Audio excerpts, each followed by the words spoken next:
stuff like that. It's incredible how many sightings of sea monsters are recorded in ancient books. Captain McKay said his crew saw a sea monster 60 feet long swim under their boat. The whaling ship Monongahela actually killed a 103-foot sea monster. They measured it. They were cutting it up. And another ship said, "What are you guys doing?" They said, "We just killed a sea monster." Amazing story to read the whole story about the Monongahela, how the sea monster knocked the captain out of the small boat that went out there to harpoon it. Sailors had to rescue him. He was unconscious. This thing had a huge head. They cut the thing up, put the bones in the boat. The other ship bought the oil, sea serpent oil, and went back and told the story. Said, "Man, the Monongahela is coming in a few months, and they're going to show you guys the bones of a sea serpent." Well, the Monongahela sailed on and was never heard from again. Apparently, it sank in a storm.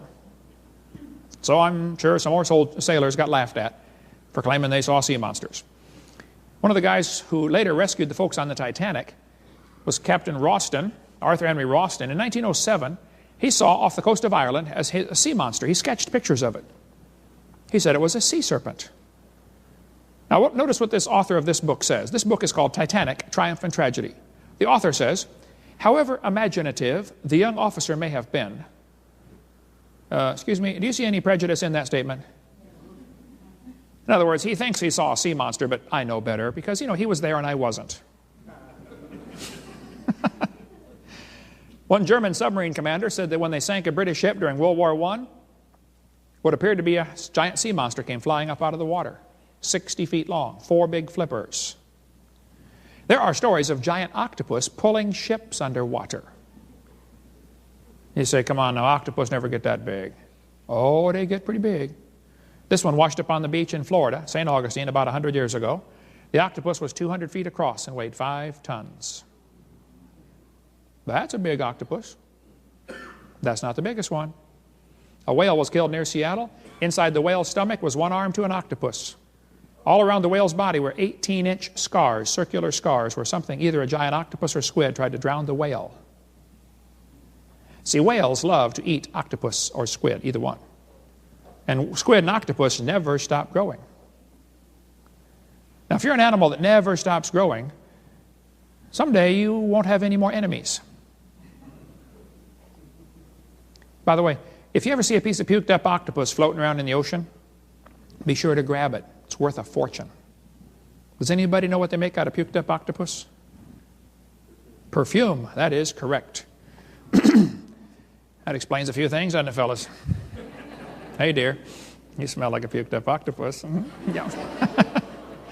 Yeah, and you can sleep on the couch for a month too, honey. Mm-hmm. Yeah. There are some awfully big squids out there. The Navy research vessel saw a squid wrestling with a giant whale one time in 1966. Giant squid. This one's in the Peabody Museum, a huge squid model over my head there. They said this one washed up on the beach in New Zealand. It was a baby giant squid. Full grown, it would have been 150 feet long. Some people say, "Now hold it, Mr. Hovind. If dinosaurs are mentioned in the Bible, and if they're mentioned all through history as living with man, are they mentioned in the Bible?" I said, "Oh yeah, they're in there." And they said, "I didn't see them in there." Well, you won't see the word dinosaur because that word was made up in 1841. King James was translated in 1611. Figure it out. They couldn't use that word. It didn't exist yet. But dinosaurs are in there. If you read the book of Job, Job has 42 chapters. In the first 2 chapters, it tells us Job was a perfect man. He feared God and hated evil. He had 7 sons and 3 daughters. And he had thousands of sheep and camels and oxen and asses. The guy was rich. And one day the messenger came and said, "Job, I got some bad news. The oxen and asses got stolen and your servants were killed." Oh, and Job, by the way, the sheep all burned up. Thousands and thousands of sheep, all burned. Probably lightning or something, who knows. And Job, your camels got stolen. And by the way, Job, all 10 of your kids died. Job's having a bad day. Lost all of his animals. It's called the stock market crash. All 10 of his kids died. And the Lord said, or Job said, "The Lord gave, the Lord took away. Blessed be the name of the Lord." What kind of guy is this anyway? Well, everybody else would get mad at God, right? Job lost it all. Said, "Okay, God, it was yours to begin with. Thanks for letting me use it for a while." Then the devil gave him boils from the top of his head to the bottom of his feet. And if that wasn't bad enough, his wife turned against him. And Job said, "Hey, you foolish woman, shall we not receive good at the hand of God and not evil?" Job didn't sin with his lips in all of this. But then his 4 friends came to torment him, or to comfort him, I mean. One of those guys was the shortest man mentioned in the Bible, Bildad the Shuhite.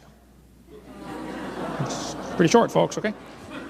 These 4 guys came and they talked to Job for 35 chapters. Most of the book of Job is these guys telling Job why everything went wrong. They had to be Baptists the way I got it figured. That's what I am. They said, Job, everything's going wrong, huh? Oh, we know why. You sinned. Now listen, folks, if something bad happens to somebody, you don't know why it happened. You should love them, pray for them, encourage them, and shut up.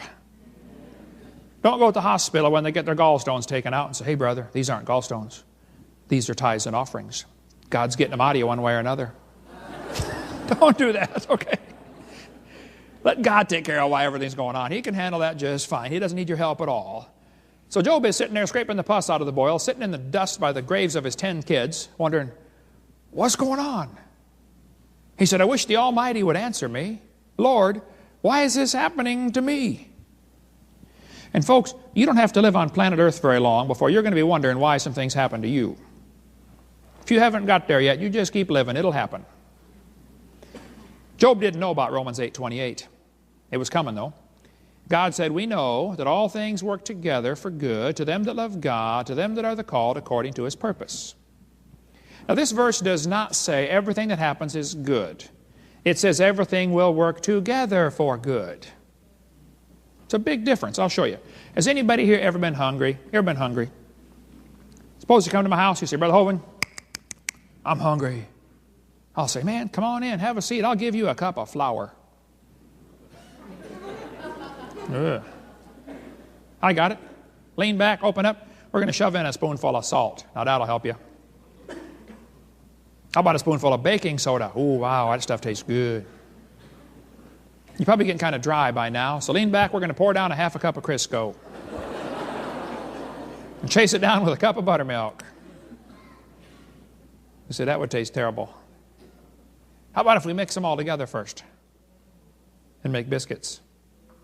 Hey, now you're talking. Did you know the individual ingredients for biscuits taste lousy? But they work together for biscuits, don't they? You know, God promised everything that happens to you will work together for good if you love God. Life is so simple. Keep your heart right with God. That'll be hard to do because the heart's deceitful and desperately wicked. But you just keep your heart right and everything that happens is good. Finally, though, in chapter 38, the Lord answered Job out of a whirlwind. Boy, if a tornado starts talking to me, I'm going to pay attention.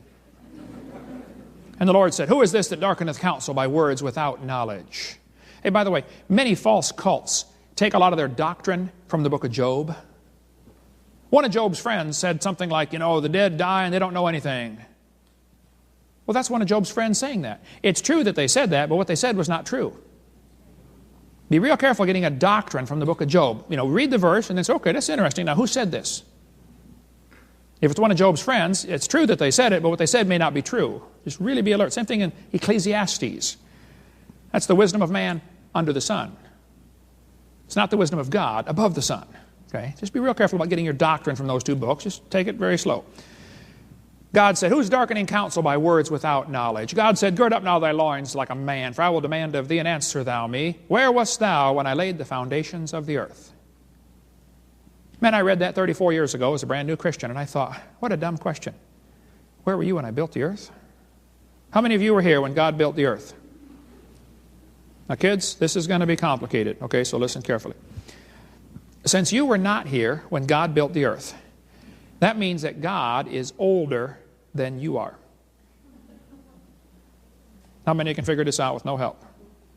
Okay? Did it ever occur to you that God is also smarter than you are? Mm-hmm. Did it ever occur to you that God is stronger than you are? Mm-hmm. Did it ever occur to you that God is richer than you are? You say, Brother Hovind, everybody's richer than I are. God certainly is. Try this one.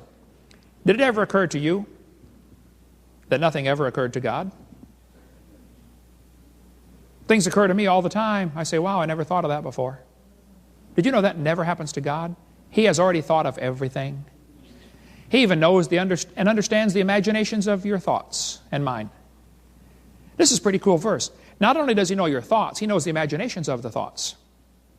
That's a whole different level. You see, you can not only think about things, you can actually think about what you're thinking about. Think about that. The Bible says God knows your thoughts, and the Bible also says Jesus knows your thoughts. That's one of many verses that prove Jesus is God Almighty in the flesh. Not just a God like Jehovah's Witnesses say. He is the God in the flesh. God knows your thoughts. And get this, He loves you anyway.